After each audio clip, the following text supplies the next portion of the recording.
शिकारपुर में अवां खे ख़बर ॾींदा हलूं। रियाज़ अली मीरानी जी रिपोर्ट मुताबिक़ डिप्टी कमिश्नर ऑफिस शिकारपुर में जनरल इलेक्शन 2024 जी तैयारियुनि बाबति डिप्टी कमिश्नर ऑफिस शिकारपुर में गॾिजाणी थी गुज़री। गॾिजाणीअ जी सदारत डिप्टी कमिश्नर शिकारपुर अल्ताफ़ अहमद चाचड़ कई। गॾिजाणीअ सां ॻाल्हाईंदे डिप्टी कमिश्नर शिकारपुर चयो त ज़िले में जेकी भी पोलिंग स्टेशनियूं आहिनि उन्हनि जे लाइ मुतलका ऑफिसर पोलिंग स्टेशन जो दौरो करे उन्हनि बाबति रिपोर्ट पेश कनि। जेकी पोलिंग स्टेशनियूं इंतिहाई हसास ऐं नॉर्मल आहिनि उन्हनि बाबति भी रिपोर्ट ॾियनि त जीअं उन्हनि जी खोटवाद खे वक़्त सिर पूरो करे सघिजे। Deputy commissioner Shikarpur Altaf Ahmad चाचड़ RT secretary Waseem Ahmad Memon खे हिदायत कई त इलेक्शन लाइ घुर्बल ट्रांसपोर्ट जो बंदोबस्त कयो वञे। उन्हनि चयो त पोलिंग स्टेशन में जिते भी कम रहियल आहे उनखे जल्द खां जल्द मुकमल करायो वञे। गॾिजाणीअ सां ॻाल्हाईंदे एसएसपी शिकारपुर डॉक्टर इमरान खान चयो त ईंदड़ जनरल इलेक्शन में ज़िले शिकारपुर जे समूरनि पोलिंग स्टेशननि ते पुलिस अमलदार पंहिंजियूं ड्यूटियूं सरअंजाम ॾींदा ऐं खुटियल नफ़रीअ बाबति आला अमलदारनि खे हिकु ख़त लिखी नफ़रीअ जो पुरावो कयो वेंदो। गॾिजाणीअ सां ॻाल्हाईंदे डिस्ट्रिक्ट इलेक्शन कमिश्नर वक़ार अहमद शाह चयो त असां मुख़्तलिफ़ इदारनि जे मुलाज़िमनि खे इलेक्शन बाबति ट्रेनिंग ॾिनी आहे। हुन चयो त ईंदड़ कुझु ॾींहनि में प्रिज़ाइडिंग ऑफिसर ऐं असिस्टेंट प्रिज़ाइडिंग ऑफिसरनि खे ट्रेनिंग ॾींदासीं। हुन चयो त जेकी ट्रेनिंग में शामिल नथा थियनि ऐं ट्रेनिंग करे पोइ ड्यूटी जेकी न कंदा उन्हनि जे ख़िलाफ़ उन्हनि जे डिपार्टमेंट खे लेटर जारी कयो वेंदो।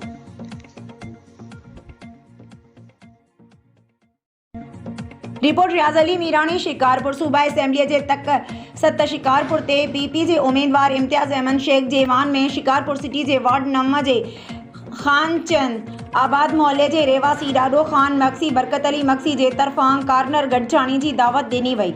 जंहिं दावत में इम्तियाज़ अहमद शेख मसरूफ़ हुजण जे करे संदसि पुट फराज़ अहमद शेख संदसि साथियुनि डॉक्टर आमिर अब्बास सुमरो ज़हीर अहमद डेहो समेत शिरकत कई। जॾहिं त महिमाननि खे सिंध जी सकाफ़त तौरु अजरक जो तोहफ़ो पेश कयो वियो। जॾहिं त महिमान ख़ासि फराज़ अहमद शेख कार्नर गॾिजाणी में आयलनि खे ख़िताब कंदे चयो त शिकारपुर जे हिन खानचंद मोहल्ले जे ख़ासि करे मक्सी बिरादरी जे सरवहाण बरकत अली मक्सी ॾाॾो मक्सी गुलाम हुसैन मक्सी बाबर शेख जो निहायती थोराइतो आहियां जंहिं पाण वटि असांखे घुराए इज़त ऐं मान बख़्शियो आहे। असां गुज़िरियल हुकूमत में भी खान चंद मोहल्ले जे रहवासियुनि जी ख़िदमत कई आहे ऐं हाणे भी इंशाअल्लाह तव्हां जे वोटनि ते कामयाब थी अवां जी ख़िदमत कंदासीं। हिन चयो त पीपी अवामी पार्टी ऐं अवां जे वोट असां वटि अमानत आहे। अवां खे गुज़ारिश आहे त 8 फरवरी ते सुबुह जो पोलिंग स्टेशन ते पहुची करे तीर जे निशान ते ठप्पो हणी करे असांखे कामयाब कंदा। हिन चयो त ईंदड़ हुकूमत पीपी ठाहींदी ऐं बिलावल भुट्टो ज़रदारी मुल्क जो वज़ीर आज़म हूंदो। सांगड़ रिपोर्ट गुलाम कादिर कहरी डिस्ट्रिक्ट रिपोर्टर। टंडो आदम एसयूबी सीनियर अगवान मीर मुर्तज़ा माकोड़ानी जे विछोड़े खे 1 साल मुकम्मल थी वियो। संदसि यादि में गुड पीरल माकोड़ानी में एसयूपी तालका सदर दीदार अली माकोड़ानी जी औताक ते गॾिजाणी रखी वई जंहिंमें एसयूपी ज़िले सांगड़ जे सदर कामरेड मोहम्मद खान पंवर कामरेड सरवर अबड़ो ज़िले सांगड़ इंफॉर्मेशन सेक्रेटरी इमदाद अली चांडियो टंडो आदम जो मारूफ आलमदीन मुफ्ती मोहम्मद ताहिर मक्की बागी मुजाहिद थीम सरदार शफी मोहम्मद सान सिकंदर मलूखानी अनवर पंवर कारी बिलाल माखोड़ानी जमील माखोड़ानी जुल्फकार माकोड़ानी समेत सियासी समाजी मजहबी धुरनि वॾे अंग में शिरकत कई। संदसि आख़िरी आरामगाह ते गुलनि जी चादर चाढ़े खेसि ख़ैरात जी तहसीन पेश कई वई। आख़िर में दुआए मुफ्ती मोहम्मद ताहिर मक्की साहब कराई। मटेरी report Aziz Gul Khyber news Saeedabad press club जो साल 2024 लाइ इलेक्शन इम्तियाज़ मेमण जी निगरानी में थी गुज़री जंहिंमें सरपरस्त आला इम्तियाज़ मेमण सदर मोहम्मद कासिम कमरानी सीनियर नायब सदर रियाज़ अहमद कीरियो नायब सदर शौकत उमरानी नायब सदर Nazir Ahmed Solanki general secretary Mohammad Deen Baloch deputy general secretary Sikandar Samo joint secretary Mehboob Ali Kaka social secretary Abdul Jabbar Umrani खजानची सोबत सुहेल इत्तलात secretary Qadir Lakho office secretary Maqbool Bilal chairman governing body Hussain Memon vice chairman Abdul Jabbar Solanki चूंडिया विया। जॾहिं त वर्किंग कमेटी ते कमरदीन सोनारो गंजफर उमरानी साहिल कीरियो सतराम दास सुधीर सोलंकी ऐं राजा अमानुल्ला लाखो चूंडिया विया। चूंडजी आयल उहिदेदारनि ऐं मेंबरनि खे मुबारकूं ऐं गुलनि जा हार पाराया विया। हक़ न्यूज़ में ख़बरुनि अपडेट जो सिलसिलो जारी आहे। सकरन मां अवां खे ख़बर ॾींदा हलूं। काज़ी अली रज़ा सनाई जी रिपोर्ट मुताबिक़ सकरन जे प्रेस क्लब पारां 8 जनवरी तालीमी ॾियारे जे हवाले सां जागरता रैली कढी वई जेका चांडिया पेट्रोल पंप खां शुरू ते मुख़्तलिफ़ रस्तनि खां गुज़रंदे काज़ी सरफराज़ मेमण चौक खां थींदे सकरन जे प्रेस क्लब पहुती रैलीअ में मुख़्तलिफ़ मकतब फ़िक्र जे माण्हुनि खां सवाइ सियासी समाजी ऐं इल्मी अदबी शख़्सियतुनि वॾे अंग में शिरकत कई, जंहिंमें स्कूलनि जा ॿारड़ा पिणु शरीक थिया। उन मौक़े ते हाजी अली नवाज़ चांजो, आफ़ताब अहमद चांजो, मोहम्मद हनीफ़ सूमरो, अब्दुल रब राजपूत, नासिर जमाल गुजर, अब्दुल हमीद आराइन, अब्दुल समद गबोल, नईम अंसारी, मोहम्मद खान गदारो ऐं गुलज़ार उनड़ अलॻि अलॻि ॻाल्हाईंदे चयो त सकरंडे प्रेस क्लब खीरून लहणी, जंहिं सिंध जे तबाह हाल तइलीमी सूरत हाल खे उजागर करण लाइ 8 जनवरी तइलीमी ॾियार खे भरपूर नमूने मल्हायो। उन्हनि चयो त अफ़सोस सां चवणो थो पवे त सिंध जा तइलीमी इदारा जेकी कॾहिं जजनि जे हवाले कया था वञनि त कॾहिं वरी रिवेन्यू खाते खे, जॾहिं त सिंध जो तइलीमी शऊर मौजूदु हूंदे बि उन्हनि खे तइलीम खां परे रखियो पियो वञे। उन्हनि इहो बि चयो त सिंध जा स्कूल बुनियादी सहूलियतुनि खां महरूम आहिनि, जंहिंमें बिल्डिंगूं, वाशरूम, फर्नीचर ऐं उस्ताद न हुअण बराबरि शामिल आहिनि। उन करे असीं अॼोकी रैलीअ में मुतालबो था करियूं त सिंध जे तइलीम खे बहितर करे बुनियादी सहूलियतूं ॾिनियूं वञनि। उन खां अॻु सकरंड प्रेस क्लब जे जनरल सेक्रेटरी मीर मोहम्मद कीरियो रैलीअ में शरीक थींदड़ समूरनि महिमाननि खे आजियानो पेश करे रैलीअ जो मक़सदु ॿुधायो। रैलीअ में अमजद खानज़ादा, इलियास खानज़ादा ऐं सलीम मक्सीअ खां सवाइ केतिरा ई माण्हू शरीक हुआ। Secretary report Pakistan central cotton committee जे जिबरी बरतरफ़ कयल मुलाज़मनि जी एहतजाज खे 258 ॾींहं गुज़री विया, जेके सियारे जी सर्द रातिनि में बि पंहिंजनि नंढनि बचड़नि सां गॾु PCC ऑफिस में मेन गेट आॾो एहतजाज ते वेठा आहिनि। सख़्त सर्दी सबबि बाहि जो मच ॿारे पंहिंजनि बचड़नि खे सीअ खां बचाइण जी कोशिश करे रहिया आहिनि। बरतरफ़ मुलाज़मनि जी नुमाइंदगी कंदड़ मुतासिर मुलाज़िम मोहम्मद अमीन कीरियो ऐं नसरुल्ला चाचड़ मीडिया खे ॿुधायो त गुज़िरियल 9 महीननि खां बुखूं काटे रहिया आहियूं। ॾींहं राति एहतजाज कंदे 258 ॾींहं थी चुका आहिनि, पर को बि ॿुधण लाइ तयारु नाहे। हिननि चयो त मुलाज़मनि खे बरतरफ़ कंदड़ सेक्रेटरी तसव्वुर मलिक ऐं इजाज़ बाजवा, जिन खे अदालत सगोरी नाअहल करार ॾेई संदनि कयल फ़ैसिला कुल अदम करार ॾिना आहिनि, पर अफ़सोस जो मिनिस्ट्री फूड मुलाज़मनि जी बरतरफ़ी वारो फ़ैसिलो अञा ताईं वापसि नाहे वरितो। हिननि हिक सवाल जे जवाब में चयो त बुखनि ते मरण खां बहितर आहे त सर्दी में मरूं। बाक़ी असां सां नाइंसाफ़ी कंदड़ ऑफिसरनि लाइ दिलनि मां आहों निकिरी रहियूं आहिनि। असीं निगरान वज़ीर आज़म ऐं चीफ जस्टिस पाकिस्तान खे अपील था करियूं त असां ते रहम जी नज़र करे खेनि बहाल करायो वञे। मीरपुर ग़ाज़ी खान पुलिस जे SHO जी लापरवाही गिफ़लत सबबि 17 ॾींहं अॻु गुम थींदड़ ॿाड़ीअ जो लाश मिलियो। लाश कपड़नि खां आजो मुंहं ते कपिड़ो ॿधल कुतनि जंगली जानवरनि पारां नचोड़ियल हालत में मिलियो। खान यूनियन काउंसिल जे ॻोठ कमाल ख़ासकली में 3 साल अॻु लापता थींदड़ 8 सालनि जी न्याणी फौजिया ख़ासकली जे सोट 14 सालनि दीन मोहम्मद वल्द अकबर ख़ासकली जो लाश कमंद जी फसल मां मिलियो। ॿारड़ो 17 ॾींहंनि खां लापता थियो हो। लाश खे कुतनि चीरे फाड़े छॾियो। ॿाड़ी जी शलवार अलॻि हंधा मिली। लाश जे मुंहं ते कपिड़ो ॿधल हुयो। ॿाड़ीअ जो वालिद पंहिंजे लखते जिगर जी लाश लाइ खान पुलिस जा चकर लॻाईंदो रहियो। उन खां मक़तूल ॿाड़ीअ जी सॻे सोट पिणु 3 सालनि खां लापता आहे। हिक घर मां 2 ॿारड़ा लापता आहिनि। हिक ॿाड़ीअ जो लाश इंतिहाई ख़राब हालत में मिलण वहशी माशरे जी अक्कासी करण सां गॾोगॾु खान पुलिस जी कारकर्दगी ते सवाल उथारिया आहिनि। ऐवान सहाफ़त सूमार समय जो मेहड़ मां अव्हां खे ख़बर ॾींदा हलूं त मेहड़ शहर जे मुख़्तलिफ़ कॉलोनियुनि में गैस जी लोड शेडिंग जो आज़ार वधी वियो आहे। गैस जी लोड शेडिंग सबबि शहरी सख़्त परेशानियुनि खे मुंहुं ॾियण लॻा आहिनि। मेहड़ जी अब्दुल्ला कॉलोनी, मुसाफ़िर पीर कॉलोनी, मारवी कॉलोनी ऐं ॿियनि कॉलोनियुनि जे रहवासियुनि अब्दुल रशीद सोढर, असदुल्ला, अब्दुल सत्तार सोलंगी, अब्दुल फताह शाह, बशीर अहमद हालू, असदुल्ला जावरी, वकार महेसर, कासिम गांगरो ऐं ॿियनि गैस ऑफिस अॻियां एहतजाजी मुज़ाहिरो करे नारेबाज़ी कई। उन मौक़े ते शहरुनि नेशनल प्रेस क्लब मेहड़ जे साफ़ अॻियां दाहींदे चयो त मेहड़ में गैस जी हथरादू लोड शेडिंग सबबि शहरी परेशान आहिनि। ॾींहुं तोड़े राति जो गैस बंदि रहे थी। सुई गैस ऑफिसरनि मेहड़ में कारखाननि ऐं कमर्शियल माण्हुनि खे गैर क़ानूनी कनेक्शन ॾिना विया आहिनि। गैस इंतिज़ामिया पैसनि एवज़ गैस विकिरो करे रही आहे। घरनि में मानी बि तयारु नथी थी सघे। हुननि घुर कई त मेहड़ में गैस जी गैर क़ानूनी लोड शेडिंग ख़तमु करे शहरुनि खे रिलीफ ॾिनो वञे। मेहड़ रिपोर्ट में रियाज़ सूमरो। मेहड़ शहर में आसपास जे इलाक़नि में कोहीर ऐं थधि जो राॼ बरक़रार। सर्दी में इज़ाफ़ो। माण्हू घरनि ताईं महदूद। कारोबारी मर्कज़ बि न खुली सघिया। कोहीर ऐं थधि सबबि तालीमी इदारनि में तदरीसी अमल मुतासिर, जॾहिं त सरकारी ऑफिसनि में बि कारवहार न हली सघियो। कोहीर ऐं धुंध जे वधण सां इंडस हाईवे ते गाॾियुनि जी रवानगी पिणु मुतासिर थी रही।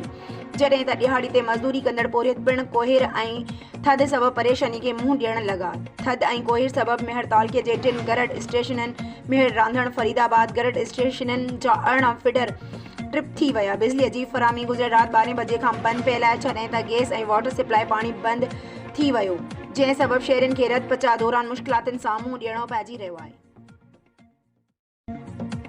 सिंजूरो रिपोर्टर हैदरबख्श चंग हुरजमा जी धड़कन तोड़े हुरजमा जे मौजूद शख्सियत ख़लीफ़ा वरियाम फ़कीर वरियामानी सांगड़ में हुरनि ते केस दाख़िल थियण ऐं निज़ामानी फ़कीरनि खे टारगेट करण ते सख़्त रद्द अमल ज़ाहिर करे छॾियो आहे। जारी कयल मज़हमदी बयान में हिन केस दाख़िल खे इंतहाई किरियल हरकत ऐं साज़िश करार ॾिनो आहे। संदसि चवणु हुयो त मुख़ालिफ़ बौखलाहट जो शिकार थी विया आहिनि ऐं किरियल हरकतुनि ते लही आया आहिनि, जंहिंजो भरपूर मुक़ाबिलो कबो ऐं संदनि थाणनि वारी सियासत खे नाबूद कबो। हिन चयो त सांगड़ ज़िले जी वांगारी पुलिस 5 साल अॻु फ़ौत थियल फ़कीरियाणीअ जो नालो 2024 जी FIR में शामिल करे पंहिंजे नमक हलाली जो पको सबूत ॾिनो आहे। सिंध में अॼु बि हुरजमायत ऐं संदसि हिमायत कंदड़नि लाइ अंग्रेज़नि वारो कारो कानून लागू आहे, जेको अफ़सोस जोॻो अमल आहे। हुरजमायत पाकिस्तान जी हिफ़ाज़त लाइ राति ॾींहुं मुल्क जे सरहदनि ते पाक फ़ौज सां गॾु मौजूदु आहे, मगर सिंध पुलिस जेका वॾेरनि जी वांगार वहंदी पई अचे, पुलिस अवाम जी ख़िदमत ऐं हिफ़ाज़त लाइ आहे या वॾेरनि जी वांगार वहण लाइ मुक़ररु थियल आहे। ख़लीफ़े वरियाम फ़कीर जो चवणु हुयो त मुख़ालिफ़नि खे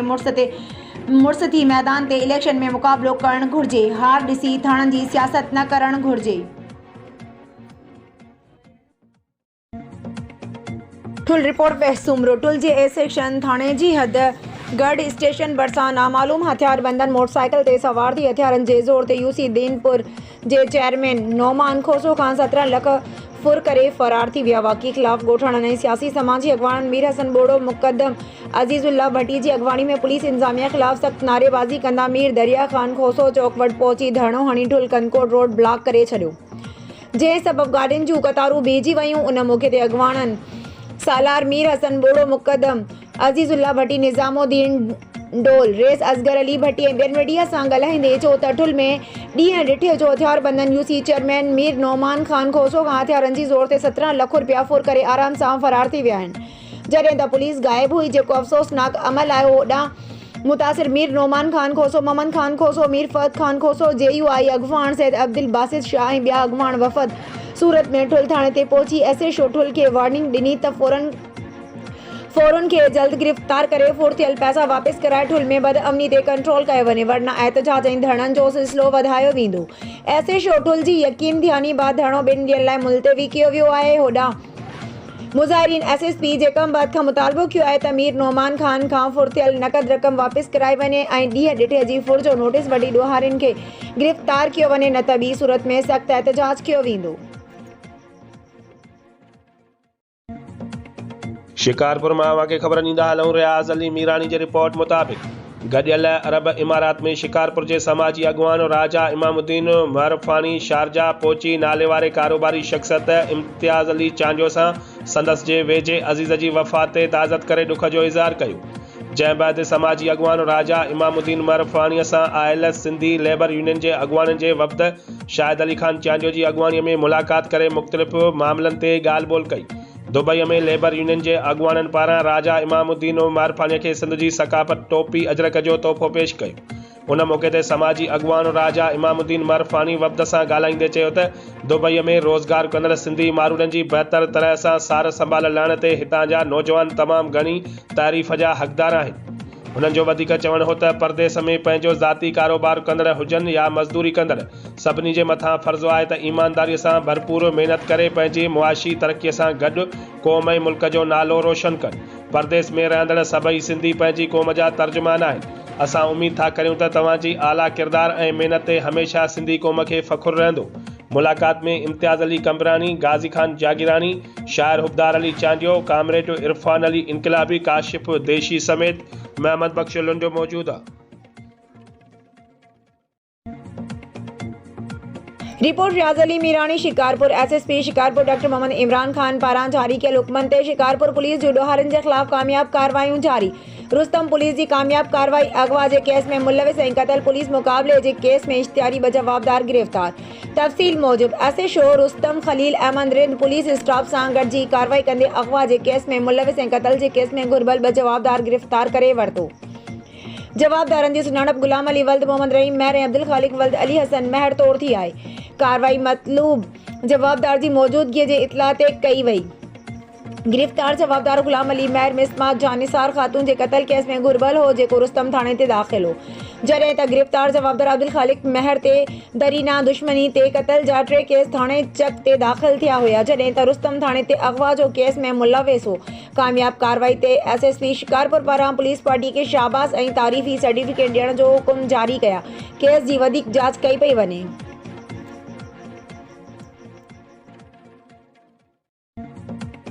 जोही रिपोर्ट अहमद रोदनानी हक़ न्यूज़। सिंध जे मुख़्तलिफ़ शहरनि जियां जोही ऐं भरपासे वारनि इलाक़नि में बि कोहीड़े जो राज बरक़रार।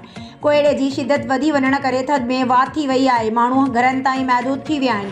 बिजलीअ जो निज़ाम पिणु धरम भरम आहे। कोहीड़े ऐं थधि सबबि स्कूली शागिर्द तोड़े ऑफिस वेंदड़ माण्हू परेशानियुनि खे मुंहुं ॾियण लॻा। कोहीड़े सबबि सुबुह सां खुलंदड़ कारोबार बि मुतासिर, रोड तां ट्रैफ़िक जो निज़ाम पिणु मुतासिर थियण लॻो। मातली मां अवां खे ख़बर ॾींदा हलूं। अशरफ अवान जी रिपोर्ट मुताबिक़ मातली जी समाजी शख़्सियत मरहूम हाजी निसार अहमद क़ाइम खानी फाउंडेशन तरफ़ां मातली जी तालका अस्पताल में 3 कमरनि ते मुश्तमिल कैंसर पेन मैनेजमेंट यूनिट जे तामीराती कम जो इफ़्तिताह कयो वियो। अहिड़े तामीराती कम जो इफ़्तिताह मरहूम निसार अहमद क़ाइम खानी जे फर्ज़ंद म्यूनिसिपल कमेटी मातली जे चेयरमैन हाजी रिज़वान अहमद क़ाइम खानी, डॉक्टर रेहान अहमद क़ाइम खानी, इमरान अहमद क़ाइम खानी, अदनान अहमद क़ाइम खानी, तालका अस्पताल जे MS डॉक्टर गुलाब कश्मीरी ऐं वाइस चेयरमैन काज़ी वहाब अब्दुर्रहमान हाले पोटरो करमुल्ला निज़ामानी ऐं ॿियनि गॾिजी कयो। म्यूनिसिपल चेयरमैन हाजी रिज़वान अहमद क़ाइम खानी जो चवणो त संदसि वालिद मरहूम हाजी निसार अहमद क़ाइम खानी जे नाले सां अहिड़े कम जी शुरूआत कई वई आहे, जंहिंसां कैंसर जे मरीज़नि पर ख़ासि तौर ते कैंसर जे आख़िरी स्टेज वारनि मरीज़नि खे फ़ाइदो पहुचंदो। हुन चयो त ज़िंदगीअ जो असल मक़सदु ई ॿियनि जी भलाई ऐं बहितरीअ लाइ जाखोरणु आहे। हुन चयो त हिन नेकीअ जे कम में MS डॉक्टर गुलाब कश्मीरीअ जो साणुसि वॾो तावन आहे। जल्द ई अहिड़ी इमारत जो कमु मुकमल कयो वेंदो। मटियारी मां अवां खे ख़बर ॾींदा हलूं। अज़ीज़ गुल ख़ैबर जी रिपोर्ट मुताबिक़ पीपल्स पार्टीअ जे सीनियर अॻूणे सूबाई वज़ीर डॉक्टर मखदूम रफ़ीक़ ज़मान जो चवणु आहे त पीपल्स पार्टी अवामी पार्टी आहे, जेका इलेक्शन में अक्सरत सां कामयाबी हासिल कंदी। पंहिंजी रिहाइशगाह ते पीपल्स पार्टी ज़िला मटियारीअ जे इतलात सेक्रेटरी निसार अहमद सागर, फ़कीर ताज मोहम्मद नूह पोटरो, अली मोहम्मद समो, सिकंदर रंग, मीर दानिश भुट्टो ऐं ॿियनि जी अॻवानी में मुलाक़ात कंदड़ वफ़द सां ॻाल्हाईंदे चयो। हुन चयो त मटियारी ज़िलो पीपल्स पार्टीअ जो क़िलो आहे। मुंहिंजे फर्ज़ंद मखदूम फ़ख्र ज़मान खे पार्टी तरफ़ां PS 57 ते टिकट मिलणु वर्करनि ऐं अवाम जी कामयाबी आहे। हुन चयो त नवाज़ लीग GDA ऐं तहरीक इंसाफ़ वारा ख्वाब ॾिसणु छॾे ॾियनि। सिंध समेत पूरे मुल्क अंदरि पीपल्स पार्टी अक्सरत सां कामयाबी हासिल कंदी ऐं मुल्क जो ईंदड़ वज़ीर आज़म बिलावल भुट्टो ज़रदारी थींदो। घोटकी डिस्ट्रिक्ट रिपोर्टर मोहम्मद मलूक भुट्टो में मलिक बिरादरी जे चीफ सरदार लहड़ी खान मलिक जो घोटकी जी बिजली ग्रिड वटि आम चूंडुनि जे हवाले सां सियासी सूरत हाल ते मलिक बिरादरीअ जो इजलास कोटायो वियो। उन मौक़े ते सरदार लहड़ी खान मलिक ॻाल्हाईंदे चयो त मां मलिक बिरादरीअ जे माण्हुनि खे अपील कंदुसि त हू वोट जो सही इस्तेमालु कनि, छाकाणि त वोट मुल्क जी अमानत आहे, जंहिंखे सुठे नमूने इस्तेमालु कनि। हिन चयो त वोट उन माण्हूअ खे ॾियणु खपे जेको मलिक बिरादरीअ जा मसइला हल करे। हिन चयो त हिन प्रोग्राम जो मक़सदु उहो आहे त असीं सभु गॾिजी हिकु थियूं ऐं हिक ॿिए जे कमु अचूं त जीअं हिक ॿिए जो सहारो थियूं। उन मौक़े ते मलिक बिरादरी घोटकीअ जे अॻवान इमरान मलिक, शकील अहमद मलिक, इरफान अली मलिक, फौजी पठान मलिक, रेस अब्दुल अज़ीज़ मलिक, मोहम्मद मूसा मलिक, आशिक मलिक, सदर मलिक ऐं वॾे तादाद में मलिक बिरादरी जे माण्हुनि शिरकत कई ऐं पंहिंजे सरदार सां ॾुख सुख में गॾु निभाइण जो वचन कयो। हक़ न्यूज़ में ख़बरुनि अपडेट जो सिलसिलो जारी आहे। संजोरो मां अवां खे ख़बर ॾींदा हलूं। हैदर बख्श चांग जी रिपोर्ट मुताबिक़ असीं पीर साईं पागारे जा मुरीद आहियूं। पार्टी टिकट असां लाइ का अहमियत न आहे। पीर साईं पागारे जिन खे बि पार्टी टिकट ॾिना आहिनि उन्हनि उम्मीदवारनि खे कामयाबु कराईंदासीं। अॻूणो MPA खलीफ़ो वरियाम फ़क़ीर ख़ासकेली अॻूणे MPA खलीफ़े वरियाम फ़क़ीर ख़ासकेली तालका प्रेस क्लब संजोरो जे सहाफ़ियुनि सां ॻाल्हाईंदे चयो त असीं पीर साईं पागारे जा मुरीद आहियूं। असांजे लाइ पीर साईं पागारे जो हुकुम काफ़ी हूंदो आहे। असांजे लाइ पार्टी टिकट जी का बि हैसियत न आहे। जिन खे पार्टी टिकट ॾिनो आहे उन्हनि उम्मीदवारनि खे वॾी अक्सरत सां कामयाबु करायो वेंदो। मां पीर साहब पागारे जी जमायत ऐं दोस्तनि खे गुज़ारिश कंदुसि त अवां कंहिं बि क़िस्म जी प्रोपेगंडा में न ईंदा। 8 फेबरवरी ते तारे जे निशान ते ठपो हणी GDA जे उम्मीदवार खे कामयाबु कराईंदा। Breaking news. अफ़सोसनाक ख़बर। खानपुर महरलग सरदारगढ़ वारे इलाइक़े में ओचितो वॾे भाउ तां बंदूक जो फायर थियण सबबि नंढो भाउ 5 वरियनि जो मौसूम ॿारो नासिर गडाणी फ़ौत थी वियो आहे। सरदारगढ़ वेझो घर पंहिंजा जे रहवासी घरधणी निसार अहमद गडाणीअ जो 8 वरियनि जो पुटु माजिद गडाणी घर में पयल बंदूक साफ़ करे रहियो हुयो त अचानक फायर थियण सबबि संदसि नंढे भाउ 5 वरियनि जे नासिर गडाणीअ खे लॻो जेको मौक़े ते ई फ़ौत थी वियो। वाक़े बाद फ़ौती नींगर जो वारस थाणे ते पहुची इतला कयो। थाणे ते इतफ़ाक़ी वाक़े जी रिपोर्ट दाख़िल। फ़ौती नींगर जे वारसनि वाक़े बाबति इतला कयो। इतफ़ाक़ी वाक़े जी रिपोर्ट दाख़िल कई आहे। वधीक जांच कई पई वञे। खबरुनि अपडेट सिलसिले खे अॻिते वधाईंदे ख़बर शामिल कयूं पिया खानपुर महर खां। खानपुर महर 8 जनवरी तालीमी ॾिहाड़े तौरु मल्हायो वेंदो आहे। उन करे हिन ॾिहाड़े खे मल्हाइण सां गॾोगॾु उन जे मक़सद ते अमल बि कयो वञे। खानपुर महर जे ॻोठियो Gulbeg Gadani retired deputy director social welfare department ज़िला घोटकी सरदार अहमद तबसुम गडाणीअ जो अॼु 8 जनवरी जे हवाले सां प्रोग्राम ते ख़िताब। उन्हनि वधीक चयो त सिंधी माण्हुनि खे अॼोके ॾींहं जी निस्बत सां निमाणी गुज़ारिश आहे त खुदारा पंहिंजे ॿारनि खे कंहिं बि सूरत में तालीम ॾियारियो। सिर्फ़ु तालीम न बल्कि सुठी तालीम सां गॾोगॾु सुठी तरबियत सुन्नत नबी मुताबिक़ बि निहायती ज़रूरी आहे। अवां इहा ॻाल्हि यादि रखंदा त इल्म खां सवाइ इंसानु जानवरनि खां बि बदतर आहे। सरदार अहमद तबसुम गडाणी वधीक चयो त औलाद जी तालीम तरबियत ॾांहुं तमामु घणो तवजो ॾियो। औलाद जी तरबियत खां लापरवाही कॾहिं बि न कयो। सकरन क़ौमी ऐं सूबाई सीटनि ते हथ खणण वारे आख़िरी तारीख़ ते जमीयतुल उलमा इस्लाम जे उम्मीदवारनि NA 208 जे उम्मीदवार कारी अब्दुल क़यूम चन्ना, PS 38 जे उम्मीदवार मोहम्मद हाशिम चांडियो, GD अगवान से ज़ैन शाह जे हक़ में, PS 39 जी सीट ते चौधरी नियाज़ आराई जे हक़ में JUI अगवान बशीर अहमद चांडियो हथ खणण जो ऐलान करण बाद मीडिया सां ॻाल्हाईंदे चयो त असां पंहिंजे सूबाई अगवान राशिद महमूद सुमरो जे हुकुम ते GDA अगवाननि जे हक़ में हथ खयो आहे। 8 फरवरी ते सैयद ज़ैन शाह ऐं चौधरी आरिफ नियाज़ आराई जी भरपूर हिमायत ऐं वरक कंदासीं। होॾां PS 38 ते STP उम्मीदवार निसार अहमद कीरियो पिणु सैयद ज़ैन शाह जे हक़ में पिणु हथ खणण जो ऐलान कयो, जंहिं ते सैयद ज़ैन शाह ऐं चौधरी आरिफ नियाज़ आराई ॻाल्हाईंदे चयो त असीं शुक्रगुज़ार आहियूं JUI ऐं STP क़यादत जा जिन सिंध ख़ातिर असांजे हक़ में हथ खणी सच जो साथ ॾिनो आहे। जॾहिं त आज़ाद उम्मीदवार सैयद मुनीर शाह PP उम्मीदवार ग़ुलाम कादिर चांडियो जे हक़ में हथ खणी छॾियो। मीरपुर ख़ासि ब्यूरो चीफ सुमार समेजो जे इलाइक़े बासिंगाबाद वारे अबड़ो बिरादरी सां ताल्लुक़ रखंदड़ नौजवान शहरी फैसल अहमद अबड़ो PS 45 ते आज़ाद उम्मीदवार तौर इलेक्शन में हिस्सो वठी छॾियो। आज़ाद उम्मीदवार फैसल अहमद अबड़ो पंहिंजी बिरादरी समेत मुख़्तलिफ़ बिरादरियुनि जे माण्हुनि सां ऐवान साफ़त मीरपुर ख़ासि पहुची प्रेस कॉन्फ्रेंस कंदे चयो त शहर जे मसइलनि खे नज़र में रखंदे मीरपुर ख़ासि शहर जी बहितरी लाइ कम करण जे जज़्बे तहत इलेक्शन विढ़ण लाइ मैदान में लथो ऐं उमेद आहे त शहर जी अवाम मूंखे पंहिंजो क़ीमती वोट ॾेई कामयाब करे संदसि ख़िदमत करण लाइ मौक़ो ॾींदी। इन वधीक ॻाल्हाईंदे चयो त मीरपुर ख़ासि शहर में माज़ी जे चूंडियल नुमाइंदनि खे बि सुठा कम न कया आहिनि, जंहिं करे तालीम सिहत ॿियनि बुनियादी मसइलनि जे हल समेत तरक़ियाती कमनि खां मीरपुर ख़ासि जो अवाम मुंझायल रहियो आहे। हिन चयो त इलेक्शन कैंपेन जो बाक़ाइदे अॼु खां आगाज़ करे Matiari report Ghulam Farooq Shah democratic alliance Matiari PS 57 जे उम्मीदवार से जलाल शाह जामोट जे हक़ में ग़ुलाम शबीर अबड़ो ऐं नाना नवीद समोसे जलाल शाह जामोट जे हक़ में PS 57 वारी सीट तां दस्तबरदार थी विया। फाइनल लिस्ट खां पोइ PS 57 ते मुख़्तलिफ़ अॻुवाणनि अॻूणे सूबाई वज़ीर से जलाल शाह जामोट ऐं नून लीग सिंध जे सदर बशीर महमूद NA 216 जे उम्मीदवार खे सपोर्ट करण जो अॻुवाणनि ऐलान कयो। तफ़सील मूजिबि अबड़ा हाउस ते PS 57 ऐं NA 216 में मुख़्तलिफ़ सियासी अॻुवाणनि जी प्रेस कॉन्फ्रेंस PS 57 ते से जलाल शाह जामोट NA 216 ते नून लीग जे उम्मीदवार बशीर महमूद ऐं PS 56 जे उम्मीदवार नसीर महमूद जे हक़ में ग़ुलाम शबीर अबड़ो नाना नवीद समूह दस्तबरदार थी विया ऐं हिमायत जो ऐलान कयो। ज़मान जी हिमायत में दस्तबरदार थियो सैयद जलाल शाह जामोट प्रेस कॉन्फ्रेंस कंदे चयो त असांजो कंहिं सां ज़ाती झेड़ो न आहे। मसइलनि जो जहिड़ो आहे PS 57 जी सीट अगरि मटियारी वारनि खे मिले हा त अॼु ही मेड़ा को गॾु न थिए हा। पाकिस्तान हिमायत में दस्तबरदार थींदड़ दोस्तनि जो थोराइतो आहियां, जिन इज़त मां ॾिनो इंशाअल्लाह हर मसइले ते गॾु आहियूं। नून लीग सिंध जे सदर ऐं NA 216 जे उम्मीदवार बशीर महमूद चयो त मटियारी मसइलनि जो गढ़ थी चुको आहे।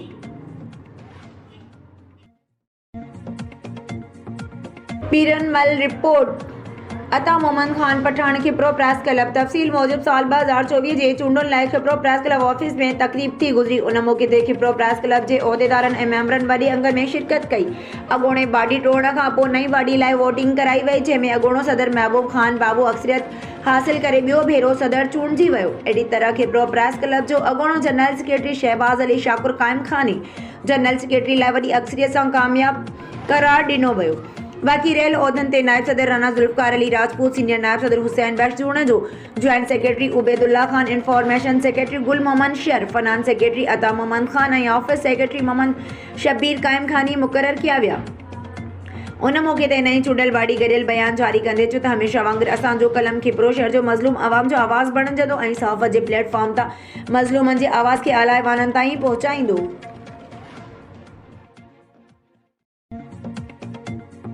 मीरपुर ख़ास पाकिस्तान तहरीक इंसाफ मीरपुर ख़ास ज़िले जे 3 क़ौमुनि ऐं 4 सूबाई असेंबली जे तकनि लाइ टिकेटूं जारी करे छॾियूं। PS 45 मीरपुर ख़ास ते आफ्ताब हुसैन कुरैशी, PS 46 ते मीरपुर ख़ास 2 ते सैयद मुमताज़ अली शाह, PS 47 मीरपुर ख़ास 3 ते अली रज़ा क़ाइम ख़ानी, PS 48 मीरपुर ख़ास 4 ते मोहम्मद इकबाल जॾहिं त NA 211 मीरपुर ख़ास 4 ते राजा अब्दुल हक टिकेटूं जारी कयूं वयूं। NA 212 मीरपुर ख़ास 2 ते सैयद मुमताज़ अली शाह ऐवान सहाफ़त सूमार समय जो। Sanghar report bureau chief Ghulam Qadir कैरी सरहाणे चौदगी वरसां जामिया मस्जिद नूर मुस्तफ़ा जो वुज़ू खाने मां नलकियूं चोरी कंदे चोर गिरफ़्तार। सरहाणे चौदगी जी मस्जिद जे वुज़ू खाने मां टूटियूं चोरी कंदे पकड़जी पियो, जेको ॻोठाणनि जे वर चढ़ी वियो। सॻ सूधो गिरफ़्तार करे सख़्त तशद्दुद करे शाहपुर चौकर पुलिस हवाले करे छॾियो, जंहिं पंहिंजो नालो इनायत बिरोई ऐं ॻोठ मिर्ज़ा सटमेल ॿुधायो, जंहिंजो पुलिस केस दाख़िल करे जांच करे रही आहे।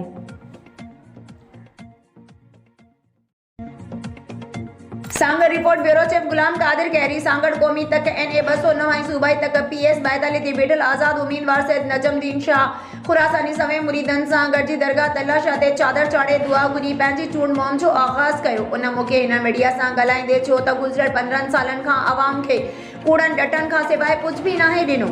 अवाम जी भलाई लाइ करप्ट नुमाइंदनि साम्हूं बीठो आहियां। हिते अवाम खे बुख बदहाली खां सवाइ कुझु बि न मिलियो आहे। सांगड़ ज़िले में खुरासानी जमात वॾी आहे, उन सां बेसाघाती कई वई आहे। हिते साफ़ पाणी, सिहत, तालीम जी सहूलियतुनि खां अवाम खे महरूम रखियो वियो आहे।